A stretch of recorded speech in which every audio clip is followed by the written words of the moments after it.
Praise the Lord. Hallelujah. எனக்கு அன்பான தேவனுடைய பிள்ளைகளே, மீண்டும் ஒரு முறை உங்களோடு கூட இருப்பதில், மீண்டும் ஒரு முறை உங்களை சந்திப்பதில் கிறிஸ்துவுக்குள் மகிழ்ச்சி அடைகிறேன். நான் தொடர்ந்து ஒரு காரியத்தை பேசிட்டு இருக்கிறேன். கடைசி நாட்களில் கொடிய காலம் வரும் என்று அறிவாயாக.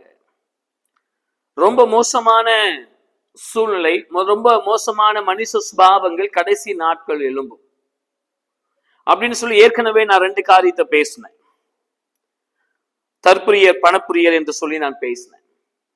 ஆனா இன்னைக்கு நான் எதை பத்தி பேச போறேன்னா, எல்லாம் எடுத்துக்கொள்வோம். 2 தீமோத்தேயுவின் புஸ்தகம் 3ஆம் அதிகாரம், அதிலே 2வது வசனம். எப்படி எனில் மனுஷர்கள் தற்பிரியராயும் பணப்பிரியராயும் வீம்புக்காரராயும் இருப்பார்கள். எப்படி இருப்பாங்க? 3வது வீம்புக்காரராய் இருப்பார்கள் என்று இங்கே வசனத்திலே வாசிக்கிறோம். இந்த கடைசி நாட்களில் எதை செய்தாலும் அன்போடு செய்யறதே கிடையாது, வீம்புக்கு தான் செய்யறாங்க. நான் அப்படிதான் செய்வேன்.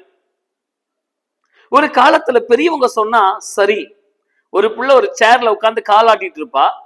அந்த வீட்டுல இருக்கிற பாட்டியோ அல்லது அம்மாவோ அத்தையோ, அம்மா நீ காலாட்டாத அப்படின்னு சொன்னா சரி அப்படின்னு காலை மடக்கி வைப்பாங்க. பெரியவங்க யாருன்னா வரும்போது யாராச்சும் நம்ம கால் நீட்டி இருந்தோம்னா, கால் நீட்டாத மடக்கி வை அப்படின்னு சொன்னா மடக்கி இருக்கும். சொந்தக்காரங்க யாருன்னா வீட்டுக்கு வரும்போது டக்குன்னு எழும்பி மரியாதையோட உட்கார்ந்து இருக்கிற சேரை கொடுப்போம். அத்தை உட்காருங்க, மாமா உட்காருங்க, பெரியப்பா உட்காருங்கன்னு சொல்லி இப்படி எல்லாம் மதிப்புகள் இருந்தது. ஒருவேளை அவங்க நம்ம செய்யலைன்னா போனதுக்கு அப்புறம் அப்படியே தாய் தகப்பன் நம்மளை அடித்த சூழ்நிலை இருக்கு. ஆனா இன்னைக்கு அப்படி கிடையாது. வீம்பு, பிள்ளைகள் குடும்பத்துல வீம்பு. என்ன சொன்னாலும் நாங்க கேட்க மாட்டோம், நாங்க செய்யறது மட்டும்தான் சரி. இந்த வீம்பு பிடித்தவர்களுக்குள் இருக்கிற இன்னொரு சுபாவம் என்ன தெரியுமா? No advice. நான் அப்படிதான் பண்ணுவேன். எனக்கு யாரும் அட்வைஸ் பண்ணக்கூடாது. எனக்கு அட்வைஸ் பண்றது பிடிக்காது. ஏன்னா நான் பண்றது மட்டுமே சரி. நான் வீம்புக்கு நான் செய்வேன். பாருங்க, இன்னைக்கு நிறைய பேருடைய வாழ்க்கை எதையெல்லாம் செய்யக்கூடாதுன்னு சொல்றோமோ அதை தான் விரும்பி செய்வார்கள். கேட்டா சொல்லுவாங்க, நான் படிச்சிருக்கேன், எனக்கு புத்தி இருக்கு, எனக்கு அறிவு இருக்கு, எங்க அப்பா படிக்கல, இல்ல எங்க அம்மா படிக்கல, அவங்களுக்கு என்ன தெரியும்? ஒரே வார்த்தையில சொல்லி முடிப்பாங்க, அவங்களுக்கு என்ன தெரியும்? எனக்கு எல்லாம் தெரியுங்கிற மிதப்பு, எனக்கு எல்லாம் தெரியுங்கிற அந்த விதமான ஒரு கெட்ட புத்தி.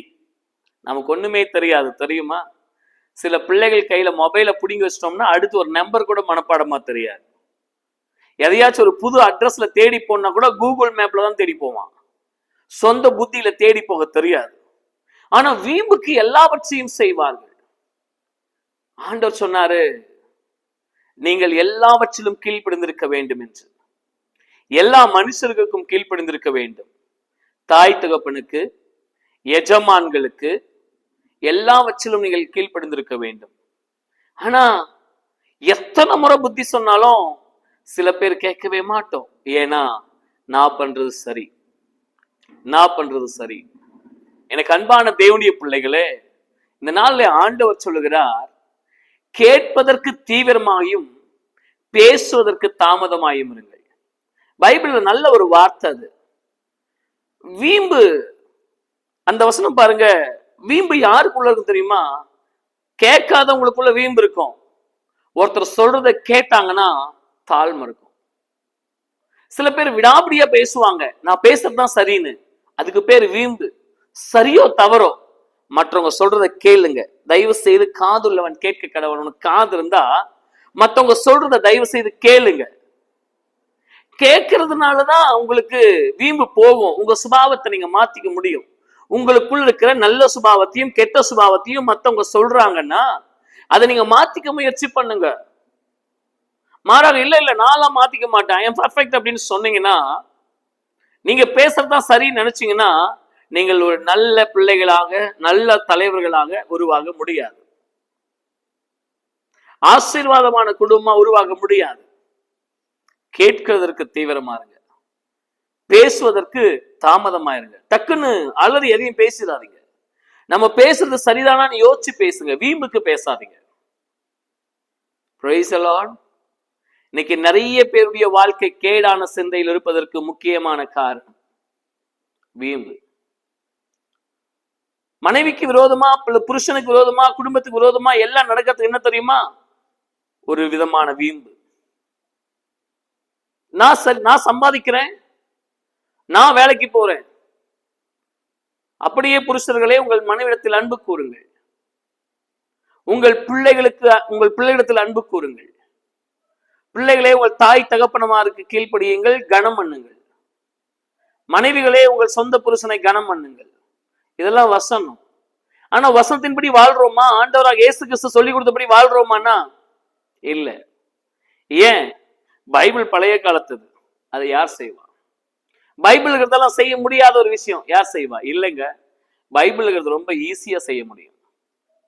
அது கீழ்ப்படிதல், அது பரிசுத்தம். உங்க தாய் தகப்பனை கனம் பண்ணுங்கன்னு சொல்றது நல்லது தானே? சொந்த பெத்த தாய் தகப்பனை கனம் பண்ணுங்கன்னு சொல்றது நல்லது தானே? அதுல ஏன் வீம்பு பிடிக்கிறீங்க? உங்க மனைவிடத்தில் அன்பு கூறுங்கன்னு சொல்றது நல்லது தானே? அதுல என்ன வீம்பு? உங்கள் சொந்த புருஷனுக்கு கீழ்ப்படிங்கன்னு சொல்றது நல்லது தானே? அதுல என்ன வீம்பு?